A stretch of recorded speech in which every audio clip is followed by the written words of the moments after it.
नमस्कार, मैं हूं संजय मिश्रा और आप देख रहे हैं नवभारत टाइम्स ऑनलाइन और नवभारत टाइम्स एंटरटेनमेंट। और इस समय हमारे साथ फिल्म सब मोह माया की पूरी टीम है और ये फिल्म सबसे पहले टीवी पर यानी जी अनमोल सिनेमा पर रिलीज होने वाली है। आइए पूरी टीम से जानते हैं एक तो फिल्म किस बारे में है, क्या बात कहती है और कितने एक्साइटेड हैं। टीवी पर बहुत सालों के बाद किसी फिल्म का प्रीमियर होने वाला है।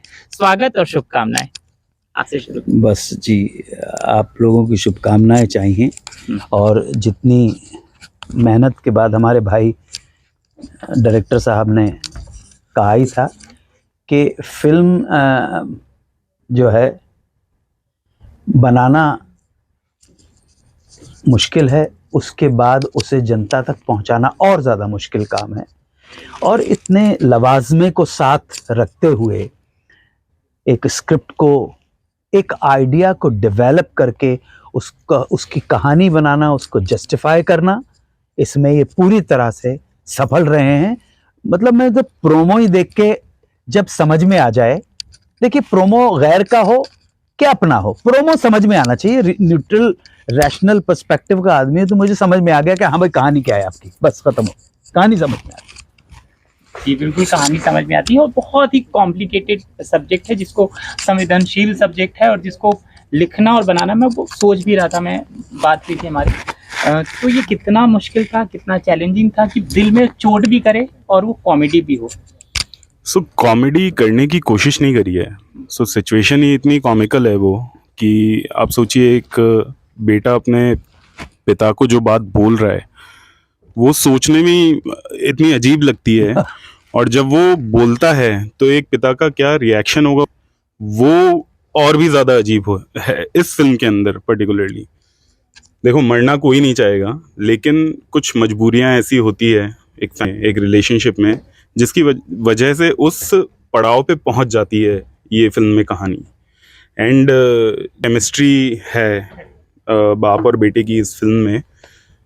देन वो मुश्किलें धीरे धीरे जब कहानी आगे बढ़ती है तो आपको लगता है कि यार ये एक्चुअली मुश्किल नहीं है, ये तो बहुत ही सीमलेसली सारी चीज़ें आगे जा रही है।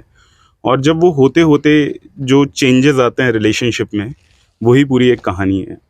और जैसा कि मनीष सर ने भी बोला था कि क्लाइमैक्स जो है वो आपको हंसाएगा भी, रुलाएगा भी और एक ऐसे पॉइंट पे ले जाके छोड़ देगा कि आप सोचने पे मजबूर हो जाओगे। जहाँ से मैं आता हूँ, जो मेरा स्कूल है फिल्म मेकिंग का, उनकी फिल्मों में भी वैसा ही होता है कि फिल्म देखने के बाद एक्चुअली आप उसके बारे में सोचना ज़रूरी है।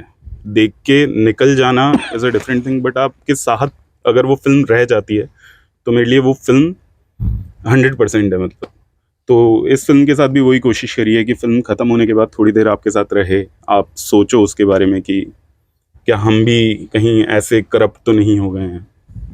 शर्मा, आपके लिए किरदार कितना चैलेंजिंग था, क्योंकि बहुत कुछ बिना बोले भी आपको शो करना है कि उसके मन में चल क्या रहा है, वो कैसे अपने पिता को कन्वे भी करेगा या क्या, क्योंकि जो ट्रेलर पे दिख रहा है उससे बहुत कुछ और भी है जो उसको सोचना है और व्यक्त करना है।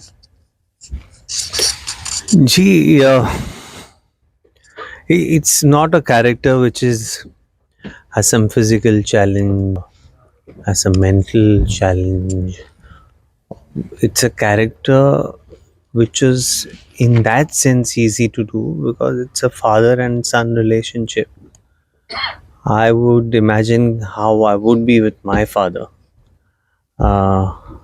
and get inspiration from real life in general, how I treat my ratio and relationship with my father is or was. My father passed away 2 years back, but likewise in this film too, the son respects his father tremendously, but the situation in which he is, which is not finding a job for himself in spite of being very well qualified, leads him to a place which is not where he was expecting to be, where he basically, because of Anukampa, he requests his father to give his life so that he gets his job, his father's job. So emotion wise, it was in that sense, not meaning to sound immodest, but in all modesty, because it's a father-son relationship, it was very easy to bring out those emotions and to put myself in the shoe of a son who has to actually request his father to give up his life was, in that sense, I was quite amazed by that whole idea firstly, and then to have Anu sir laying your father, it becomes that much more easier as an actor to give your best. Any, like, whenever people must have, I'm sure in many interviews often must have mentioned that then when there are few good actors around you, your performance also tends to um, steam up or pipe up, which is what happened to me also. And the story, I think, was it is such a strong story, strong idea, which I very closely related to, and I thought it was a very important story to tell, because Anukampa is a medium through which we are telling the story, but at the bottom line is, what is important, money or your father or your family? In this case, the father. Yeah. एक बात और अभी अचानक मेरे जहन में आई है विनोद कि जस्ट स्ट्राइक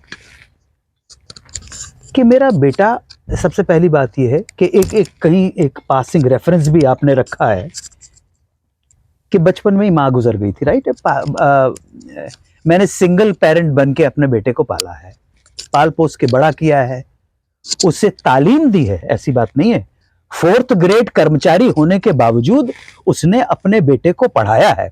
और फिल्म के अंदर एक आयरनी हो सकता है, जब मैं देखूं तो मुझे समझ में आए कि अंग्रेजी साहित्य में एमए करने के बाद LIC की छोटी छोटी एजेंट पॉलिसी ढूंढ रहा है, और फाइनली हालात, मजबूरी, फ्रस्ट्रेशन और कुछ ना कर पाने की असफलता की वजह से एक डबल MA किया हुआ, साहित्य में MA किया हुआ बच्चा 4th ग्रेड कर्मचारी की नौकरी, वो आयरनी मुझे ऐसा लगा कि वो करने को तैयार है कि यार किसी तरह मुझे नौकरी मिल जाए।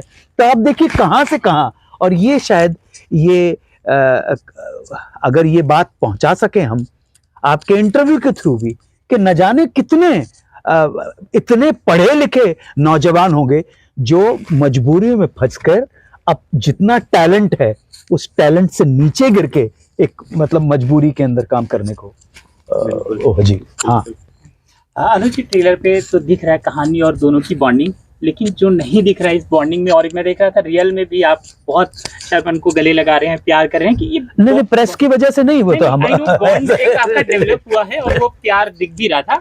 ये किस तरह के पिता पुत्र हैं, और जो आप बता सकते हैं beyond the trailer?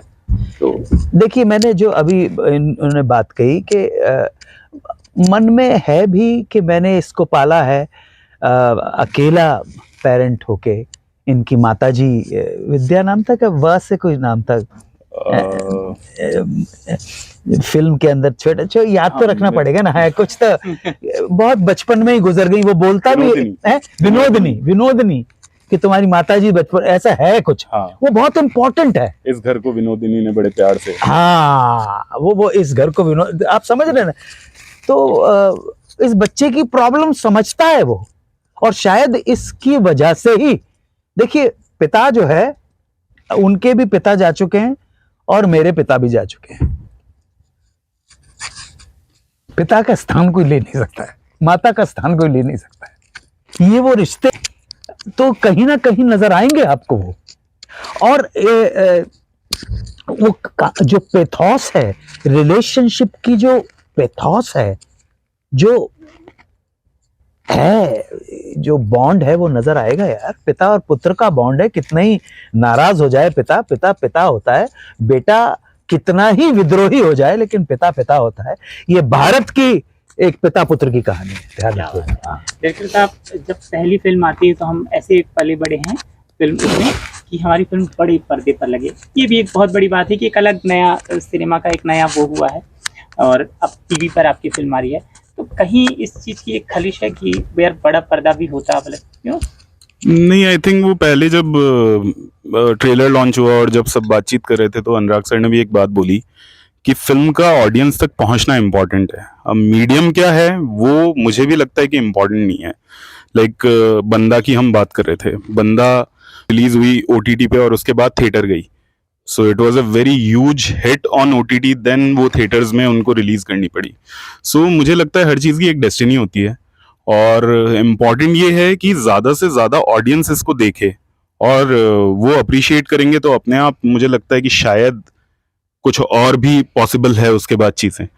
And relatable content है तो मुझे लगता है डेफिनेटली ऑडियंस को पसंद आएगी। यहाँ पे भी जितने लोगों ने ट्रेलर देखा उनको ट्रेलर अच्छा लगा। जिस दिन से मैं फिल्म की कहानी लेके घूम रहा था उस दिन से जैसे ही मैं आइडिया और कहानी बताता था तो रिलेट करता था हर कोई, तो मुझे लगता है डेफिनेटली लोग रिलेट करेंगे। मुझे लगता है इंपॉर्टेंट है कि ज़्यादा से ज़्यादा लोगों तक पहुंचना। अब मीडियम क्या है वो मैटर नहीं करता है। लाइक अनुराग सर की सारी फिल्में 4 साल बाद हिट होती है तो कोई प्रॉब्लम नहीं है उसमें।